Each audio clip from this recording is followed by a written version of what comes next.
Hey fellow tennis nerds, I hope all is well. Here's a mixed bag from Indian Wells. I've really been enjoying the action. I was a little bit off watching tennis after Australian Open. Usually you have a slight hangover after a Grand Slam, and they're the most exciting tournaments taking place afterwards. That's rarely the case. But Indian Wells is what they call the fifth slam, and perhaps you saw my video with my predictions. Nothing seems to be completely off there so far. Rublev, Medvedev going through. And RAFA, he had to go all RAFA on Sebastian KORDA, very talented young American, big game. I saw the whole match, which was quite enjoyable. RAFA was just too good. First set, KORDA was a bit hesitant. Then KORDA did what you should do against RAFA if you're going to have any chance at beating him, unless you're Novak Djokovic perhaps. You need to go all in and just go for your shots, go for the lines, take the ball early, be aggressive. KORDA did that, and he did it so impressively. RAFA was not his best on the day, but that's not an excuse. KORDA was the better player in both set 2 and 3, in my opinion. He won the second set 6-1, and he was 5-2 up in the third set, and just looked the better player, seemed confident, everything seemed to be going his way. And then RAFA decided, okay, I'm not going to miss, I'm just going to make it difficult for him. He got one break back, 5-3, held his serve, and then got the second break back after some impressive passing shots as well in those games. And most people thought the match was over at this time. You know, RAFA is RAFA, he's come back from 2 breaks down. But still, KORDA managed to hold his serve for a tie break.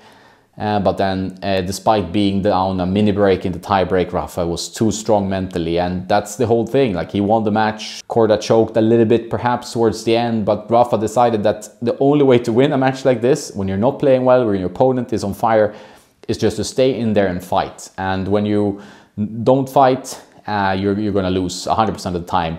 If you fight, you might lose 90% of the time, but you give yourself that 10% chance. So, and we can all learn from RAFA's mentality, his strength, his mental strength especially. So back from the brink, very impressively, typical RAFA fashion, and we've seen that before, but I thought KORDA would take this one after going up 2 breaks. But there you go, that's tennis, which is what makes tennis so much fun. I also saw BUBLIK versus Murray. I really like watching Sasha Bublik. He's a fun player. He's the Kyrgios from Kazakhstan, and he does these drop shots, hits with pace, good serves, can do underhand serves if he feels like it. Just a fun player to watch with a lot of creative weapons, and he was very good against Murray. Murray fought hard, put out his best effort. Not sure if it was his best tennis. As you know, he's back with his old racket.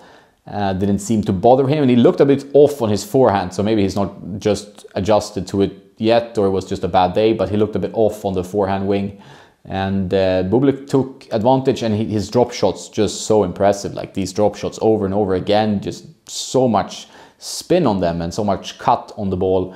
Watch the highlights. I cannot show any highlights here. I will get copyright strikes and stuff unless I record stuff myself, or if you want to send me stuff. But I would love to make the videos more engaging in a visual sense, but it's tough because of copyrights and stuff, and that's life. Osaka was another news story from Indian Wells. She had another, I would say, mental breakdown. I mean, you got to feel for her. Being mentally in a tough situation or not really ready for the spotlight, and then being a world-class tennis player, is a tough combination. She got heckled again in her match against Kudermetova, and yeah, that just got to her. She was talking about it in the press conference, mentioned the racial slurs sent out towards the Williams sisters like 20 years ago, and she referenced that, and she was crying, and it was just a disaster, really. Courageous in the way that she talks about her mental issues, and that she doesn't want to play so many tournaments, and that, yeah, tennis really seems to hurt her a bit. But I think most people have to deal with hecklers when they're in the public spotlight, whether you're dealing with paparazzi as a celebrity, or you're a sports person in whatever sport, really, maybe not curling, pretty much whatever commercially viable sport where there's a lot at stake, a lot of fans and so on. I think you need to be pretty strong mentally. It's a lot of tough stuff happening from the crowd. You might have some idiots there throwing out some words, and that's part of the game. I mean, that's part of being a human in that sphere, and I think if she struggles with it, I think it's better for her to sit this one out. I really think so. I feel for her. I think it's sad that you have to see this, like a person break down in the way she does, but I don't think she is ready to handle that kind of pressure at this level, because I've seen a lot worse when it comes to heckling, and some people just deal with it. But if you're not strong enough, which is completely fine, we're all humans, I think it's better not to do it, because you might hurt yourself mentally in the long run. So I think it's better for her maybe to pause her career or put it on hold, do something she loves, where there's no heckling involved. So that's it for the Osaka story. I hope she feels better soon. Another breakdown or a breakup, Tomljanovic, Berrettini. I don't do a lot of gossip on Tennis Nerd, but it's fun sometimes, right? Beautiful couple, Tomljanovic and Berrettini, but yeah, they seem to have had it with each other. If you look at tennis Twitter, there's always these kind of gossip going around. And the usual tell for relationship breakups these days is that you look at their Instagrams, and if they're not posting pictures or removing pictures from the history of their relationship, it's over, it seems like. So it's a sad way. I mean, they would have beautiful kids, so I would guess it's quite tough to be two ultra competitive tennis players in a relationship. Impressive that Monfils and Svitolina gets it to work for them, although it's been a bit rocky in the past, but it must be tough, you know. Talking about partners, Kokk, what a doubles partner he is, playing with Isner. They beat Kokkinakis, Kyrgios in a very, very fun match, highlights on YouTube. That's when doubles is at its best, you know. You have Kyrgios, Kokkinakis, great team, won the Australian Open doubles championship, and then Jack Sock has the, you know, magic hands at the net. John Isner with his serve. It's just a perfect team. They've already won this title in 2018. And Sock has won many titles and also Grand Slams in doubles. And that's for a reason. He's a very good doubles player.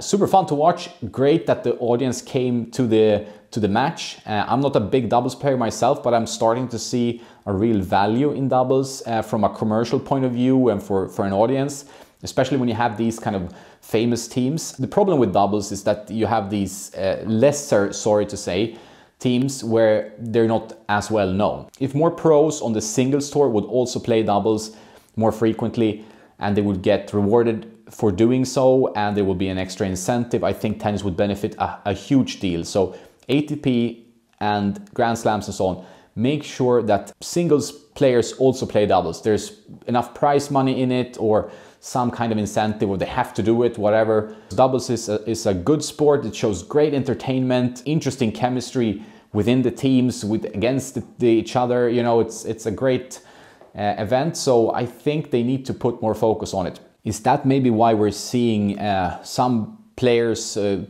flock to sports like pickleball, paddle, for example, because it's easier to play. You can, you know, get around, learn the technique. Much easier sport, but it's also doubles, right? So pickleball can be singles and doubles, paddle is mainly doubles.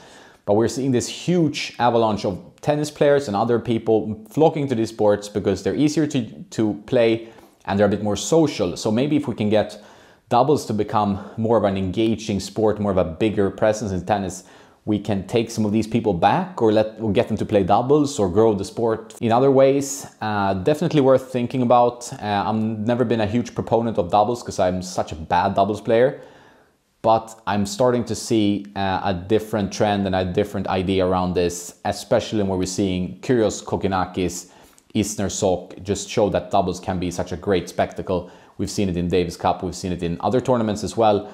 But I think we can build on that for sure. So ATP, please do something about that.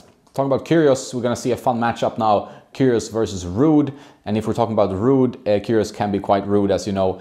He had a big spat against Casper, I think 1-2 years back in the Rome Masters, where Kyrgios was having a mental fit breakdown, whatever you want to call it. And then they hashed it out on Twitter as adults and grown-ups do. Casper ended up asking Kyrgios, you know, what's your favorite clay court tournament? And Kyrgios wrote, your mom, and then deleted the tweet in 2 seconds, kind of. So that's the level of maturity that's being displayed. But it's fun, right? So we're enjoying this. We're tennis fans. It's fun to have some aggro, as long as they don't hurt each other physically. I think it's fun. So we'll see this kind of hate match. Maybe they're fine now.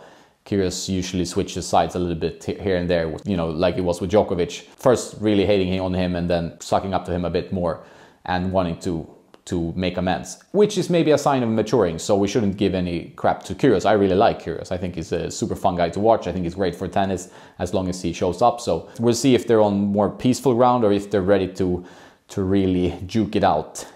Ruud versus Kyrgios. All right, so a little bit of a different mixed bag today. Not so much racket stuff, but I have some stuff coming up. So please stay tuned. If you want to see any types of content, please let me know in the comments below, and I will try to please. Also check out my affiliates such as Play Your Court, where you can find a coach or a partner for your tennis. 50% off with my link. Check it out in the description. Also Tennis Warehouse Europe, and Tennis Only. If you want to support the work I do and buy some gear stuff, use my links, please. Thank you very much. Have a nice day, and don't forget to play some tennis.